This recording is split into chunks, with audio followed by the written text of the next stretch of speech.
দুনিয়াতে যত অদ্ভুত অদ্ভুত প্রশ্ন সব আপনি মুসা আলাইহিস সালামের মাথা থেকে পাবেন। বিভিন্ন বিষয়ে আল্লাহরে প্রশ্ন করতেন। সাইয়েদনা মুসা আলাইহিস সালাম আল্লাহরে বললেন, আল্লাহ আপনি আমার এমন একটা জিকির শিখাইয়া দেন যে জিকিরটার শব্দ আপনি আর আমি ছাড়া কেউ জানবে না।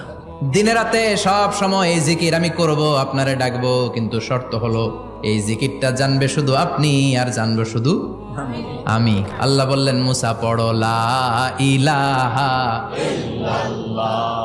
মুসা আলাইহিস সালাম কয়, মাবুদ এটা তো জাতীয় জিকির, সবাই জানে। আমি তো চাইছি এক্সেলেন্ট একটা জিকির, কারো কাছে নাই, শুধু আমি জানবো আর আমি পড়বো। আল্লাহ বললেন, মুসা এই লা ইলাহাকে যদি এক পাল্লায় রেখে দাও, তাম বিশ্ব, 7 আকাশ 7 জমিনটারে তুলে যদি তুমি আরেক পাল্লায় রেখে দাও, লা রাজাহাত কাফাতু লা ইলাহা ইল্লাল্লাহ, মুহূর্তের মধ্যে লা ইলাহার পাল্লা ভারী হয়ে যাবে। ও মুসা, তুমি যতই এক্সক্লুসিভ জিকির চাও, লা ইলাহার চেয়ে দামি জিকির আমার কাছে নাই।